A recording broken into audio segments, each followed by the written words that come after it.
What's tomorrow? Martin Luther King Jr. Day. And we have roots together in this in some ways. And one of my very first professor of the Old Testament when I was in college had marched with Martin Luther King Jr. And so I was very directly influenced by that in terms of my ministry and who I am. And in my Rotary Club in Boulder, there's a lovely man who was in Morehouse College in Atlanta, which was the home of Martin Luther King Jr. And he got to sing in the choir in Martin Luther King Jr.'s church, and also got to meet with him regularly, and has all kinds of lovely, fun stories to tell me. And so I have appreciated by different roots, and that some of us have. But I'm going to tell one to you all that you all do not know I have, and that is, I have a black brother. And I need to be honest with you, he adopted me. And you all are looking like, okay, where's this going? How many of you know the Reverend Dr. Eric Smith? Oh, yeah. All right. Was a district superintendent here a few years ago. Well, the Reverend Dr. Eric Smith, back before he was a doctor and he was not so much of a reverend even, we went to Kenya together. And on the journey in Kenya, we were visiting Methodist churches and KMU, the Kenya Methodist University. And out of that journey came some events where he decided I was his brother. And he took great delight in telling other people that we were brothers. Some of you who know Eric are going, that sounds just like Eric, doesn't it? And especially when we were in multiracial situations, he would smile and put his arm around me and say, this is my brother. Now, I learned a lot in life from Eric in that journey, but he got to where Eric has a sense of humor. And he would say to people, this is my brother. And then he got to where he would say, and Mother always liked him best.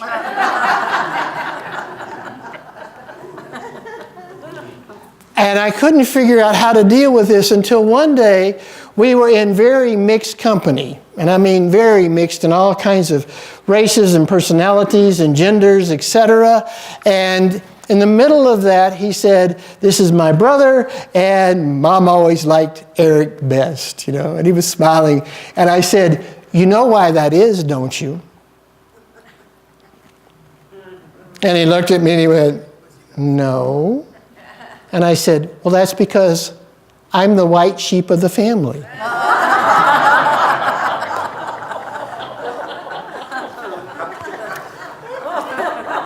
Only time in all the years I've known Eric that he didn't have a response.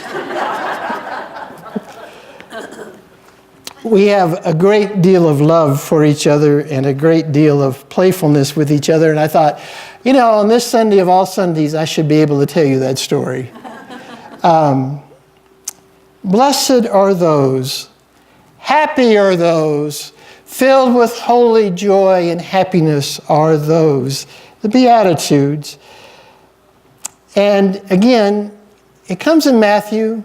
It follows the birth stories. It follows the baptism stories. It follows the calling of the disciples. Matthew has established that Jesus is someone who's going to fight with authority, because that shows up in the birth story itself and quickly shows up in the next couple of chapters as well. And by authority, the powers that be, both religious and empire, in this case, the Roman Empire. And when Jesus saw the crowds, he went up a mountain and he sat down. His disciples came to him. I just love, it's okay. I was going to say, I just love phone messages because I'm thinking mine could go off any time now. What's that? Well, that's what I would say, yes. And never mind. Okay. So Jesus sat down, and his disciples came to him, and he taught them, saying, and we usually hear blessed, but happy or hurrah or filled with holy blessing or holy happiness or joyful happiness, blessing, but happy. Happy are the people who are hopeless, because the kingdom of heaven is theirs. That was last week. Happy are people who grieve, because they will be made glad. Blessed are those who mourn, for they shall be comforted. That's how we often hear it. And when we hear it that way, we automatically, almost all of us here, go back to the funerals that we've been to and think, that's a good text. But I want us just to pause for a moment. In your life, in your past week, here in Fort Lupton, what have you grieved?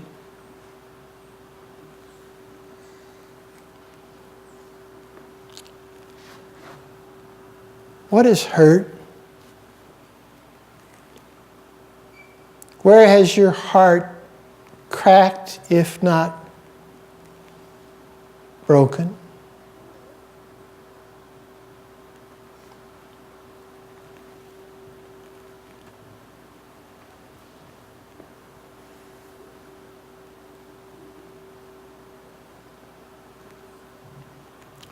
We might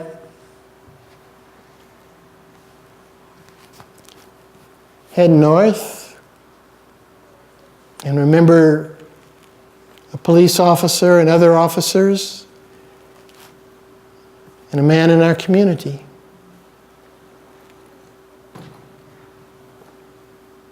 And I say that with a particular sense of grief, because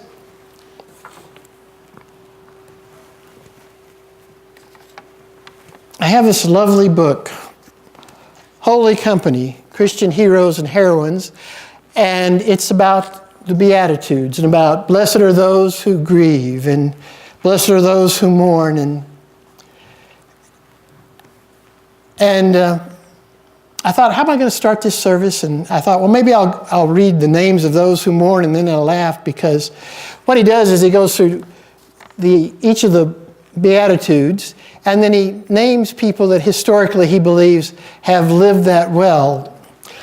And so, blessed are those who mourn. The first one you'll recognize, Mary Magdalene. And then the second one is Anthony of Egypt. Yeah, a couple of you are like, Anthony of Egypt? Bridget of Sweden. Lidwina of Schiedam. Camillus of Lellis.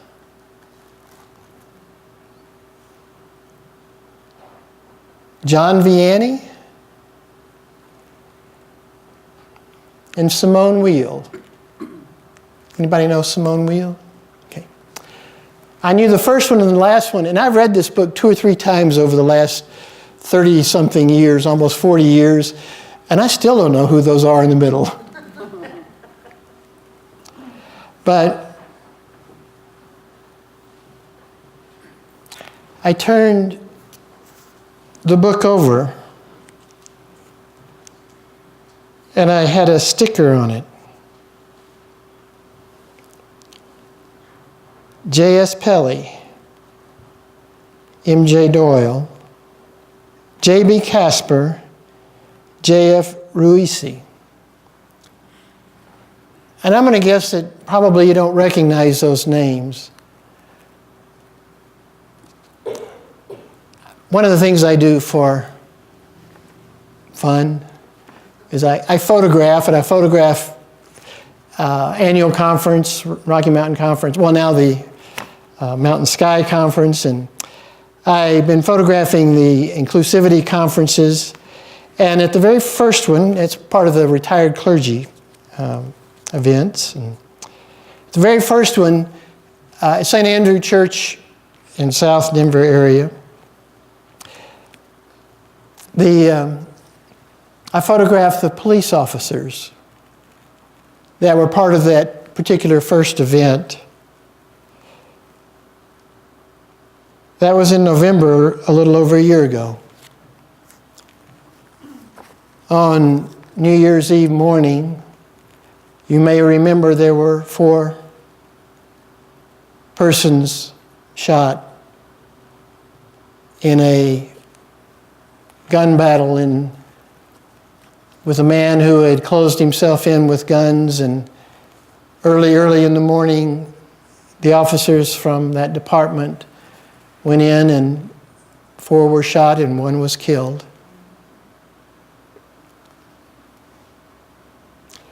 Those first 2 names, M.J. Pelly and M.J. Doyle, were both shot. M.J. Pelly being Jeff Pelly, the son of the Boulder County Sheriff. And when I realized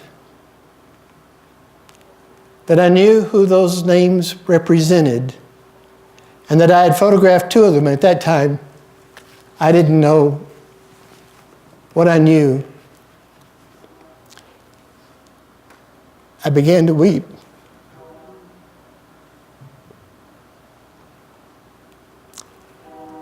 Blessed are those who mourn, for they shall become happy, they shall know joy, they shall be comforted.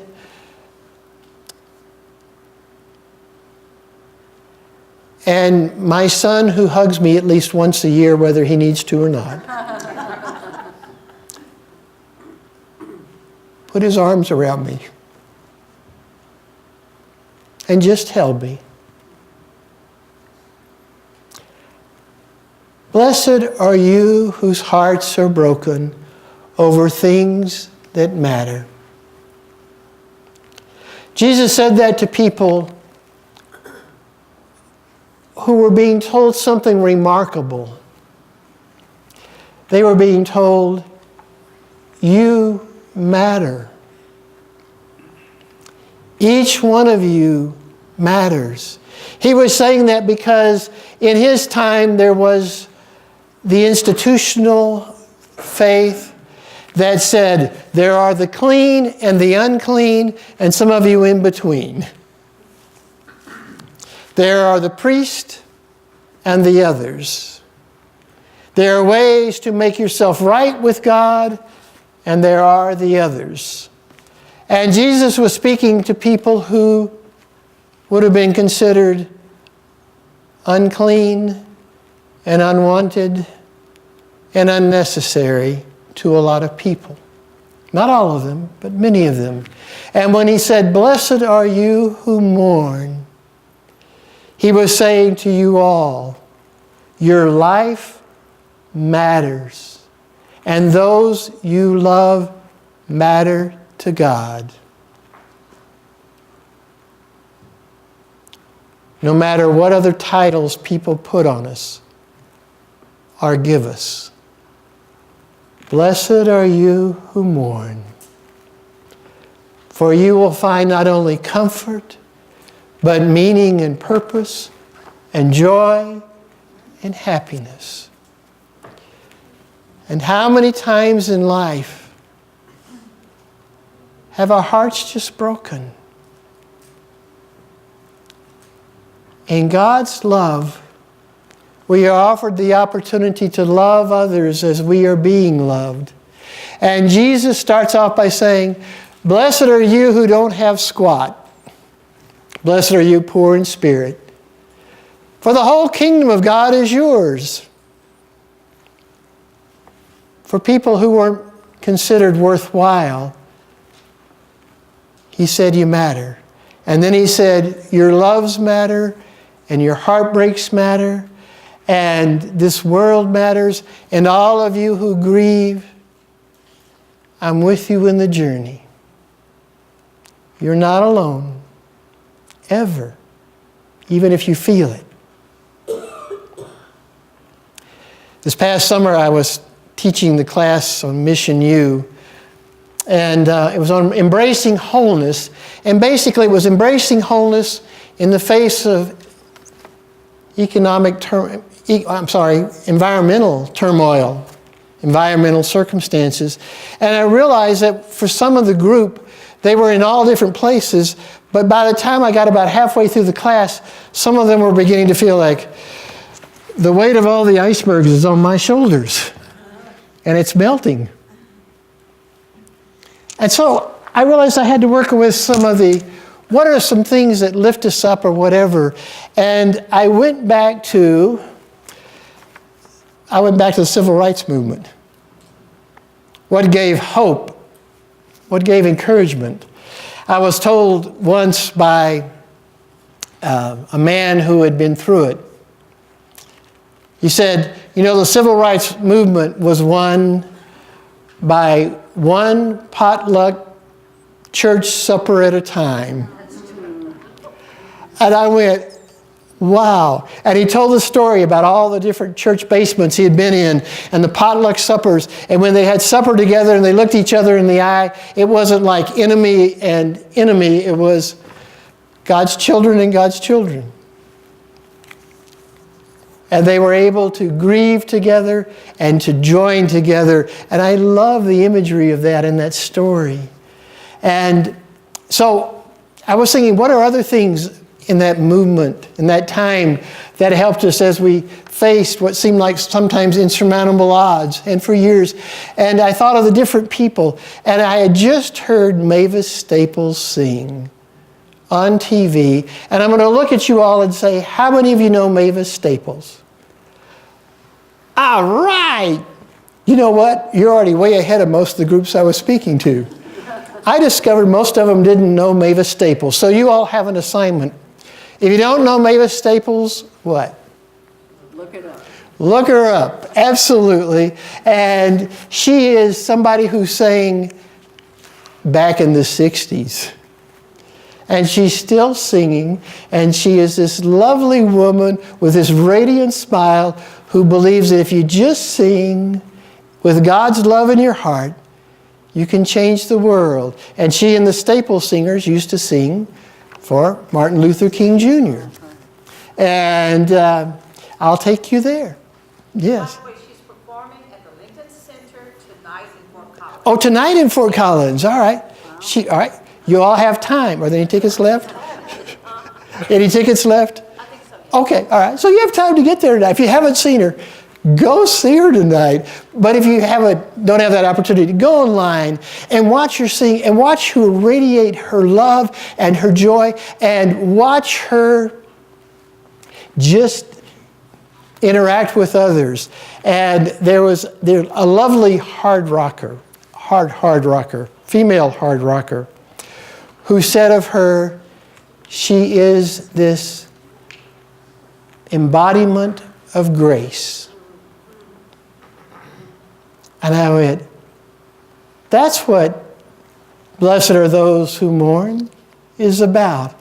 It's about embodying grace to a world that's hurting like crazy in so many ways, and not just at funerals. And saying, you matter. God loves you, and I'm here with you in the journey, now and forever.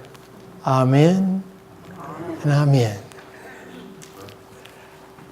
All right, come, let us sing our embodiment. We're going to embody our faith now by singing.